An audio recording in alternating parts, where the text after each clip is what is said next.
Hello and welcome to the In the Money Players podcast. This is our show for Monday, September 8th. Peter Thomas Fornital back with you in the Brooklyn bunker. Very happy to welcome you back to the multiple award-winning Players podcast. We're also doing this one on the In the Money Media YouTube channel. We encourage you to subscribe over there and get involved in the conversation, especially as we get closer to Breeders' Cup. Going to be having a lot of back and forth about thoughts on early horses we might want to be considering. It's never too early. I know there are those who are saying, I don't want to look at it until I can crack open the PPs and know exactly who's in the race. Well, we can't afford to do that here. We got to get ahead of the game. We'd love, if you're an early bird who wants to have these conversations, to do that with us over the course of the next, is it 8 weeks at this point? Very happy to be joined this morning by a man coming to us from the planet Texas. Not that man, the other man from the planet Texas. He's Nick Tammaro. Nick, what's going on? Doing great, Pete. Ready to get things ramped up with Belmont at the Big A coming back, Churchill, and a lot of good racing. And the summer meet's now officially over. That's right. Though this Kentucky Downs Day, I'm still almost allowing in off the goalpost. We do have Kentucky Downs Wednesday. JK and I will have a video on that one. But hopefully bring back Jack Jenkins too to do some work on that. Always a pleasure to talk to him about his home track. Hoping to get to see him there on Wednesday. What have been your impressions of the Kentucky Downs meet writ large? Look, you're talking about gigantic fields on the turf and very competitive racing. So it's been everything it's cracked up to be, no doubt about it. I think it's in terms of a wagering endeavor, it's obviously very difficult to navigate through some of those big fields and try and find the right prices while also keeping up with the track profile and adjusting based on that. There are some connections that have gotten hot just in the 6 days that have run so far that you'd want to probably upgrade a little bit. So it's a very tall task from a wagering perspective. I think it's a place where you've got to be judicious about how you want to spend your money and choose the pools carefully, because I can imagine it's a great way to turn a large size sum into a very small one if you're playing the multi-race bets. Yeah, and if you're not disciplined about it. I will say, and I don't think there's any causality to this, probably just the randomness of life shining itself, but it has seemed to be a more formful Kentucky Downs than previous years. Does that match your experience as well?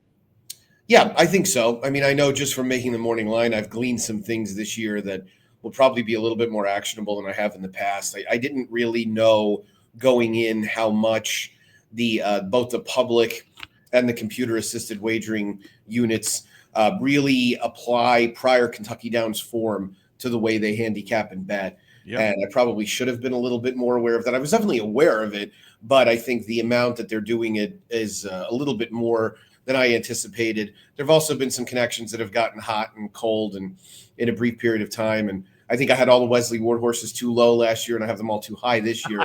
And obviously that's a problem. But, it's also a product of making a line a week out, the day after the draw, and not really knowing. I had 3 lines done before they had run a day. Right. So that's difficult. I had all 7 lines done last Thursday morning, and they still had 4 cards to go. Right. So it's hard to keep track of the who's hot, who's not. And the public does respond. Jack was talking about this on one of the shows we did. The public responds to hot connections there, don't they? Very much so, especially jockeys.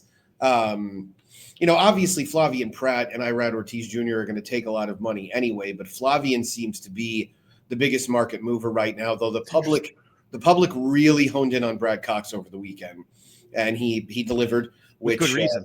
Brad is known to do, right? So no great surprise, but yeah, Brad's horses were all quite a bit lower than I anticipated. Some really dipped down price-wise, and a couple were aided by some scratches of horses that would have probably been otherwise relatively short.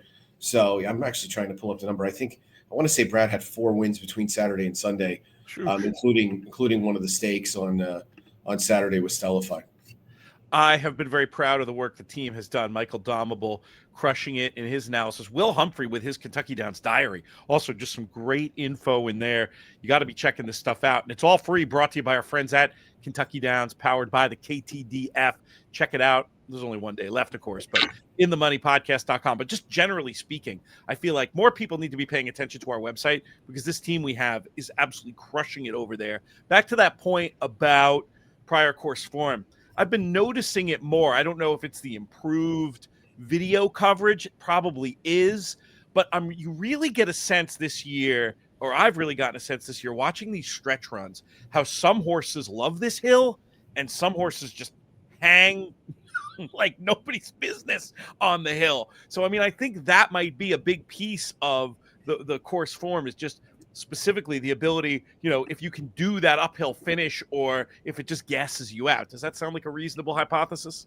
It does. Yeah. No, I think it's basically the way the horse almost has to be conditioned to distribute their energy properly, as difficult as that can be. Yeah. And I think that's what really comes into play, because you hit that hill, you've got that long run in, and you've got a lot of work to do. And I think the average horse is probably not as prepared for that. But it definitely does have a major impact on how things shake out. And I do think the speed horses that have done well there, they're kind of a certain type.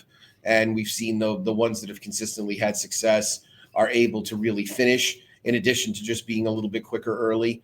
So yeah, it's something that presents a very interesting challenge for horse and rider and handicapper. So it's it can be very entertaining at the least. Yeah, no doubt about it. And, I get it. It's not everybody's cup of tea, but I enjoy the challenge and I'm having fun out there. Let's talk about some of the specific results. I guess we'll start with the grade 1. Why not? The Franklin Simpson for the 3-year-olds with the $2 million in the pot, won by Troubleshooting, son of Not This Time, who got the job done. What do you think this horse's future is? Is this a horse who projects to you? I guess this is the key question with a lot of these Kentucky Downs winners. Are they horses whose form is going to live in isolation at Kentucky Downs, or might they be able to take their form on the road, especially you couldn't get much more different of a course than the Del Mar turf course? What do you think about Troubleshooting, the 3-year-old, and his ability to step up? Yeah, this is a funny grade 1, and I'm not gonna give too much on that topic, but we did last year. Last year we suggested on these airwaves that they mistakenly gave the grade 1 to the wrong race. Well, and I'm still not convinced that that's not the case, but it's grade 1s are destination races, and this is not a destination race. And I mean, this horse was coming off a second place finish in an allowance at Ellis, with the restriction of being open to horses non-winners of 2 races on turf. So it was in a way meant to be kind of a prep for this. And I will say that on Steve Bick show on Friday, when I was handicapping the race with him, he said very boldly this horse was going to win. And he had a wide trip at Ellis, obviously got a big sheet number. You would hope that he's probably a turf sprinter that can make noise in the turf sprint division next year. Greg Foley's a good trainer that we've seen have some solid, mainly dirt sprinters over the years. So Bango comes to mind. Of course, Sconson is another one who I believe was a grade 1 winner. I think she won the Madison, maybe? No, not the Madison. She won a race. I was thinking this was his first grade 1, but I could be wrong about that. I don't believe it is. Okay. I do think he has one other grade 1. But you know what? I think you're right. I think it is his first grade 1. I think he had only had grade 1 placements prior to this. So good to see somebody like that. He is the only one. Sconson ran 4th in the Ballerina, 2nd in the Derby City Distaff to Gamine, and this is his first grade 1. Bango ran in at least one grade 1. He ran in the Churchill Downs and finished 6th behind Flagstaff. So this is his first grade 1, which congratulations to his barn. He's obviously a very popular trainer in Kentucky, but I think the hope with this horse is that he could probably be competitive in races like the Shakertown and the turf sprint on Derby weekend, the Jaipur next year. Let's talk about She's So Spicy in the Music City Stakes. This was a good one for the show. A good example. You want to talk about distributing energy. It's not easy at Kentucky Downs because not only do you have the uphill finish complicating things, but also depending on the distance, there's a downhill stretch as well.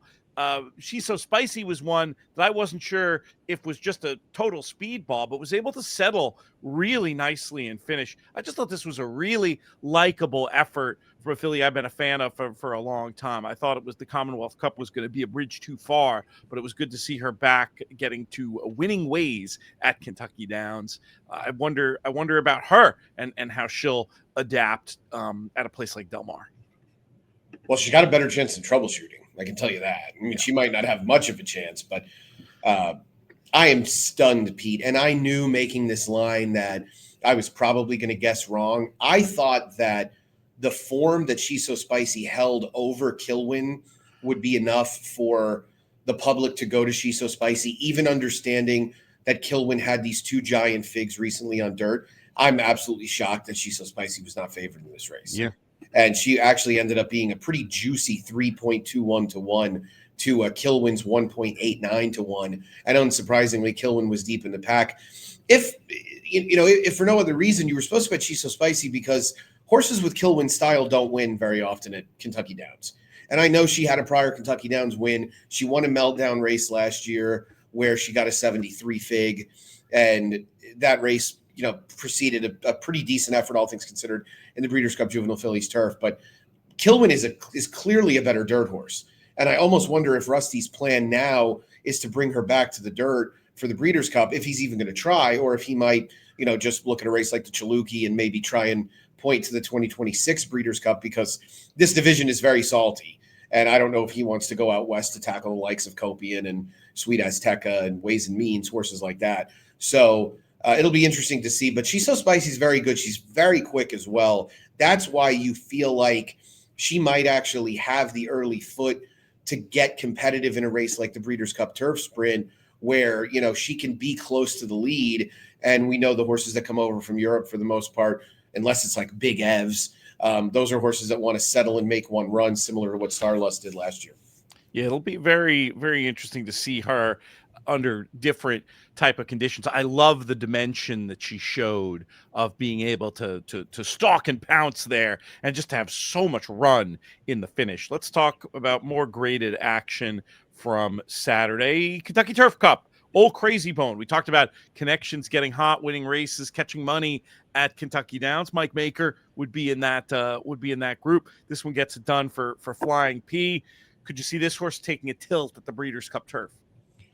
He could try. I would rather see him in the John Connolly Turf Cup again at Sam Houston in January. But, he could try. I mentioned to Steve on Friday, I said, I often joke when I'm at a big racetrack for a big race that I couldn't possibly pick a horse that I called. And this was the case with Old Crazy Bone. But I actually did think he was a really interesting claim. And he was actually the kind of horse that I wondered if Brett ever put him in for a tag. I knew Maker would be the first to jump because he ran that sneaky good race in last year's Connolly, where he finished third and they didn't really come from off the pace at all in there. So I thought, maybe this horse should have been going long the whole time. Ghost Zapper progeny have done well at pretty much any distance, so it's not all that shocking. And he ran well. He was forward. Flavian gave him an excellent ride. He finished up with plenty of interest and looked like a horse that probably could have a little bit of an opportunity down the line, maybe in some minor graded stakes. You would think maybe, I believe the fall race at Keeneland is the Sycamore, so I could see maybe Maker pointing him to that. Yeah, that does seem like a logical next target. I think we covered the grade 2 and up races at Kentucky Downs. Any other performances there over the weekend? We did have these big money juvenile races on Sunday too. Anything in particular catch your eye? We don't have figures yet for these races, so we can't use that as a lens, but just curious to get your off the top of the head thoughts. Yeah, the Mint Million went to Epic Ride, who wired the field, and quite honestly, it was very surprising to even see him on the lead.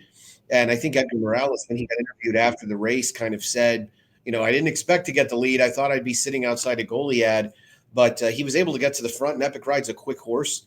So Goliad broke maybe a half a step slow. And more importantly, Flavian Pratt didn't really show all that much interest in putting Goliad on the lead. So I thought he would have been a lot more committed to go into the front. And that I'm surprised by, because we've seen Pratt really develop that good aggressive quality that has helped him elevate his game even more. But he deferred and ultimately paid the price. And Epic Ride wired the field. One of those races where they just kind of went in merry-go-round form. Lainos was a good second. This is a race that has a gigantic purse and is usually a strong grade 3, and it was this time around. I'm just not really sure how many times Epic Ride beats that field at a mile on turf at a place outside of Franklin, Kentucky. It did seem to help. I think with you might be right that the ride, I'm not saying the ride did Goliad any favors, but he just doesn't seem like a horse. I mean, he's a horse, but he doesn't seem like the same horse as he was when he was in that raging form last year. And it's an interesting trend we've seen how well these 1 week run backs, 10-day run backs at Kentucky Downs are doing. It's very different than how we're used to seeing horses being campaigned as a result of all that money on the line, but it's definitely, I mean, it has to be seen as a huge benefit. We were talking about prior Kentucky Downs form starting. I haven't seen the ROI or anything, but these horses who've had a run at the meet really seem to be doing super duper well. And it's something that you got to pay a little extra attention to, at least. Well, it flies in the face of the stupidity that we're served up the rest of the year. But it definitely, it's just like good old Richard Mandel, he's always going to do right by the horse, including running back in a week when it's for $2.5 million, which who could blame it? Who wouldn't? I guess the argument also with Goliath, I would counter your maybe he's not the same with maybe he was never really actually any good. Right? Maybe he's a horse who caught lightning in a bottle twice in 7 days because, we can run through his PPs real quick, but other than those 2 Kentucky Downs, 6 by 8 1/4, 11th by 14 1/4, 9th by 6 3/4, 8th by 5, 6th by 4 3/4, 8th by 7 1/4. Yeah. They live in isolation. I'll tell you what, he picked a damn good week to get good. Best time to have the best week of your life. I always say that about the football analogy for me. And I'm a Giants fan. I love Eli Manning, but I think some Giants fans have him, in a place that may even be above where he belongs. My line frequently about him is he picked 2 really good days to have the best games of his life. He did, exactly. And then life timing is everything. So it's that's so true. It goes a long way. Timing isn't just everything. Sometimes it's the only thing. It is the only thing. Let's move on and talk about some of the other racing around the country. I want to give a shout out to the rebranded Virginia Derby, the Old Dominion Derby, happening down at Colonial Downs over the weekend, where World Beater got it done again. 88 buyer speed figure is what I'm seeing for this effort. So a horse that is definitely going to have to step up to be competitive against the elders. But I don't know. I've been really enjoying Colonial this season. I love the coordination between what they've been doing in Virginia and what they've been doing in Maryland. It's improved racing. And gosh, you just wish that other jurisdictions would take a look at how this can help everybody. And it doesn't always have to be fighting for your slice of the pie. It can be trying to make the pie bigger. I think they've done that in the Mid-Atlantic. So at least wanted to shout out this effort from World Beater, who we'll be hearing a little bit more about later in the show from Price Bell from Mill Ridge, who's going to come on to talk about this very interesting double that they had over the weekend. But any thoughts on the Old Dominion Derby or the Colonial meet in general? Yeah, Riley Maude kind of taking a page out of his dad's playbook and finding a good spot for a horse that is still on the upswing. And I think World Beater could turn out to be a really nice 4-year-old. And I think if Riley's sort of prudent with him as he's been so far, continues to be, then he'll get him into some really winnable spots. And there's a lot of meaningful races in these divisions next year. And Riley didn't take the possible, golden opportunity to run for huge money at Kentucky Downs. Probably felt like 1 mile and 5/16 was a little too long for this horse anyway. So kept him at 1 mile and 1/8. But, why can't he be campaigned pointing towards a race like the Pegasus Turf? Yeah, that seems like it would be a very reasonable idea for a horse with a progressive profile. It's just supposed to get better through this 3-year-old year, and then the calendar turning 4 and seeing who's around. Then tangent back to Kentucky Downs for a second. In future years, what do you think the Graded Stakes Committee is going to do with all these races? Is it going to depend in some part if this form on having a few more of them whose form doesn't live in isolation and having success at a meet like the Breeders' Cup? And we've talked about how the process works, and it's complicated, if not convoluted. I'm just curious, you see all this money but it's very logical to shoot for. It's thinking about these juvenile races versus the grade 1s we're going to have in Toronto next weekend. It feels to me like at some point something does something have to give here, or is this just going to be the new normal where you run in the grade 1 for less money than you're running the week before at listed level, or are we just going to have a boatload of graded races at Kentucky Downs? Good question. I think there are definitely races there that have come back more productive than others. Those will continue to get upgraded, I think, as time goes by. the interesting part of the conversation is that the lone grade one is probably historically one of the weaker races that they have in terms of what it's produced. And now the problem in general with the graded stakes in this country, Pete, is that grade ones are supposed to be stallion making races. And I think we have too many grade ones on turf. Yeah. I mean, to be perfectly honest, and that's just my opinion. I could certainly alter that opinion based on who compensates me, but I'm not really that type. So, I think we just need less grade ones on turf. The problem is the overwhelming trend is for there to be more grade ones on turf because we're running a lot of turf racing, and obviously our turf racing has gotten a lot better, but there's no market for turf stallions in this country, and there won't be because the most important races that we run are on dirt. So that's the challenge is like, do you want to take some listeds and move them to grade threes at Kentucky Downs? It makes perfect sense, right? You want to take some grade threes, maybe upgrade them to a grade two. Can the Mint Millions become a grade two at a $2.5 million purse? Quite possibly, not really with a winner like Epic Ride.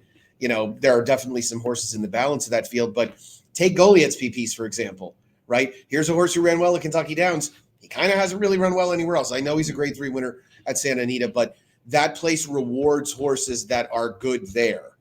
And you might be good there and not really that great anywhere else. So it's going to have to be a year-by-year situation, a case-by-case basis. I could probably get an earful on this from Rick Hammerly, who I talk to a lot about graded stakes. And, I think they're trying consciously as well to get the right number of graded stakes in the country while also, I guess, recognizing and honoring the tradition of certain races that have to stay the grades they are.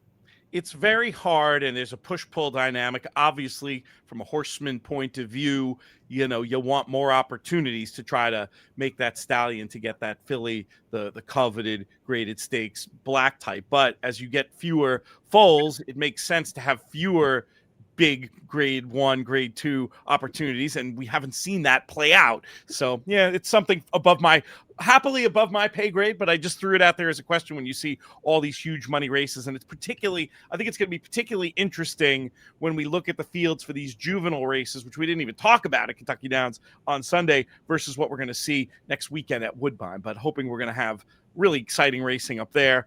I'm looking forward to this, my sort of crazy double, heading to Nashville on Wednesday and then up to Toronto for the weekend. Going to be doing some TV for Sky and having an opportunity to hang out. Please, if you see me at either one of those places, do say hi. It's always satisfying to get a chance to talk to viewers, to talk to listeners in the open air. Let's go and let's do Santa Anita next. And let's talk about Gimme Another's win in the maybe. Speaking of grade two turf races, this one came back with a 91 figure. But boy, I mean, hey, the show, we did pretty well on the shows over the weekend. I didn't even crow about Epic Ride. But this one, I was surprised there was so much between the prices of Gimme Another and Maduro. Did you see it similarly? I did. I actually tweeted late Saturday night. I was looking at something and I realized that Gimme Another was 3 times the price, which was insane. She should have been favored. I understand Maduro had some fast numbers and had run well at Del Mar, but she was not. I didn't think she was of Gimme Another's caliber based on the races Gimme Another had run on the eastern part of the United States. And I think one of the things that we now know from the New York was that Beach Bomb was really helped by the wet turf course. Gimme Another was clearly very much hurt by it because it's her only bad race in North America. Right. And I know this is a filly that Graham Motion, a mare, I should say, had really high hopes for when he got her. He really liked her coming into the Hillsborough. He really liked her coming into the Modesty. She ran into a couple of really good horses both of those days in Saffron Moon, who's now been retired, and she feels pretty. She elevated her game last out at Woodbine, and she just looked like a great fit for this race. There was not a lot of speed. She's able to be forward. Juan Hernandez, who had been aboard Heredia, who Graham sent out for the yellow ribbon, was always going to put her forward. Didn't get the lead, but it didn't matter. She got the lead and pretty much repelled Maduro nicely down the stretch. So smart move by Graham sending horses out there. And I'm sure the folks in Southern California would love to see Graham maybe set up a wintertime stable at Santa Anita, and he'd pick off quite a few wins. It's been amazing. I mean, sometimes I worry about boring people making the same observations. Bill Mott with a target, turf form shipping west. But until they get priced into the market, I'm going to keep hammering on about them because they do create some opportunities for value.